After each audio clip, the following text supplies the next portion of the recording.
ಜೈ ಭಾರತ್ ವಂದೇ ಮಾತರಂ. ಅಮೆರಿಕದ ಅಧ್ಯಕ್ಷ Donald Trump ಅವರು ಈ ಜಗತ್ ನಡೆಯುವುದೇ ನನ್ನಿಂದಲೇ ಅಂತ ಭಾವಿಸಿದ್ದಾರೆ. ನಾನು ಹೇಳಿದ ಹಾಗೆ ಕೇಳಬೇಕು, ಎಲ್ಲ ರಾಷ್ಟ್ರಗಳು ತನ್ನ ಗುಲಾಮರು ಆಗಬೇಕು ಅಂತ ಬಯಸುತ್ತಿದ್ದಾರೆ ಅಂತ ಕಾಣಿಸುತ್ತೆ. ಇದು ಭಾರತ ವಿಚಾರದಲ್ಲೂ ಕೂಡ ಹೊರತಾಗಿಲ್ಲ. ಟ್ರಂಪ್ ಅವರು ಮೊದಲನೇ ಅವಧಿಯಲ್ಲಿ ಭಾರತದ ಜೊತೆ ಉತ್ತಮವಾದ ಸಂಬಂಧವಿತ್ತು. ಆದರೆ ಎರಡನೇ ಅವಧಿಯಲ್ಲಿ ಅದಕ್ಕೆ ವ್ಯತಿರಿಕ್ತವಾಗಿ ವಿರುದ್ಧ.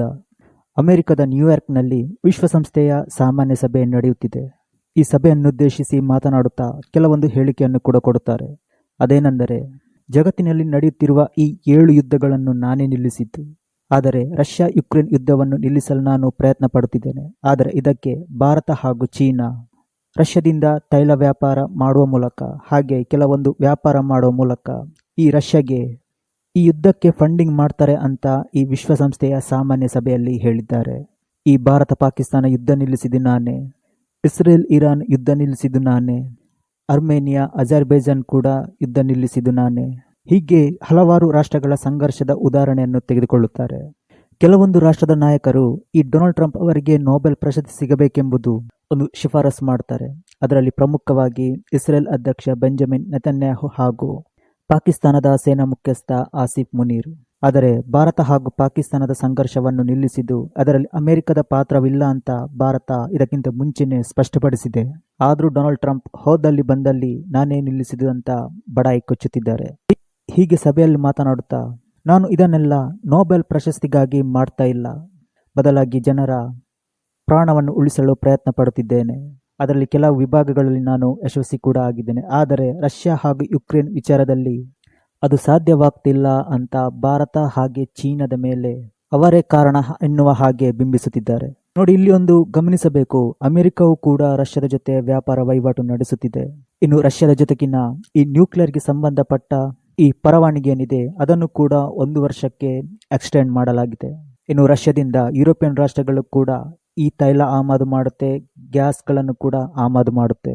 ಅಷ್ಟೇ ಯಾಕೆ, ಸ್ವತಃ ನ್ಯಾಟೋ ಸದಸ್ಯ ರಾಷ್ಟ್ರವಾಗಿರುವಂತಹ ಟರ್ಕಿಯು ಕೂಡ ರಷ್ಯಾದ ಜೊತೆ ಅನಿಲ ಹಾಗೂ ತೈಲವನ್ನು ಆಮದು ಮಾಡಿಕೊಳ್ಳುತ್ತೆ.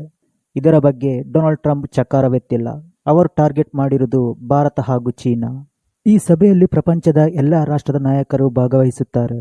ಇಲ್ಲಿ ಡೊನಾಲ್ಡ್ ಟ್ರಂಪ್ ಒಂದು ಇಂಡೈರೆಕ್ಟ್ ಆಗಿ ತನಗೆ ನೊಬೆಲ್ ಪ್ರೈಸ್ ಸಿಗಬೇಕೆಂಬುದು ಒತ್ತಿ ಹೇಳುತ್ತಿದ್ದಾರೆ.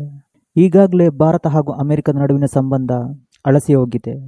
ಮತ್ತೊಂದು ಕಡೆ ಸಂಬಂಧ ಸುಧಾರಿಸಲು ಎಸ್ ಜಯಶಂಕರ್ ಹಾಗೆ ಅಮೆರಿಕ ಸೆಕ್ರೆಟರಿ ಮಾರ್ಕ್ ರೂಬಿಯೋ ಮಾತುಕತೆ ನಡೆಸುತ್ತಿದ್ದಾರೆ. ಇದರ ಮಧ್ಯೆ ಡೊನಾಲ್ಡ್ ಟ್ರಂಪ್ ಅವರ ಈ ತುಂಬಿದ ಸಭೆಯಲ್ಲಿ ಈ ಹೇಳಿಕೆ ಅಮೆರಿಕದ ತನ್ನ ಇಬ್ಬನಿ ನೀತಿಯನ್ನು ಎತ್ತಿ ತೋರಿಸುತ್ತಿದೆ. ಮತ್ತೊಂದು ಕಡೆ ಮೊನ್ನೆ SCO ಸಭೆಯಲ್ಲಿ ಪ್ರಧಾನಿ ಮೋದಿ, ರಷ್ಯಾ ಅಧ್ಯಕ್ಷ ವ್ಲಾಡಿಮಿರ್ ಪುತಿನ್ ಹಾಗೆ ಚೀನಾ ಅಧ್ಯಕ್ಷ ಕ್ಸಿ ಜಿನ್ಪಿಂಗ್ ಮೂವರು ಒಟ್ಟಿಗೆಯಾಗಿ ಮಾತುಕತೆ ನಡೆಸುತ್ತಿದ್ದರು. ಇದು ಡೊನಾಲ್ಡ್ ಟ್ರಂಪ್ನ ಕಣ್ಣು ಕೆಂಪು ಆಗುವಂತೆ ಮಾಡಿದೆ. ಇನ್ನು ಅಮೆರಿಕದಲ್ಲಿರುವ ಕೆಲವೊಂದು ಎಕ್ಸ್ಪರ್ಟ್ಗಳು ಕೂಡ ಟ್ರಂಪ್ ವಿರುದ್ಧ ಕಿಡಿಕಾರುತ್ತಿದ್ದಾರೆ. ಈ ಚೀನಾವನ್ನು ಕಟ್ಟಿ ಹಾಕಬೇಕಾದರೆ ಭಾರತದ ಅವಶ್ಯಕತೆ ತುಂಬವಿದೆ.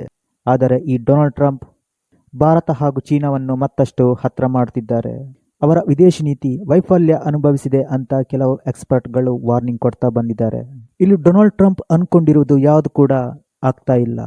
ಭಾರತ ರಷ್ಯಾದ ಜೊತೆ ವ್ಯಾಪಾರ ವಹಿವಾಟು ಹಾಗೆ ತೈಲಗಳನ್ನು ಖರೀದಿಸುತ್ತಿದೆ.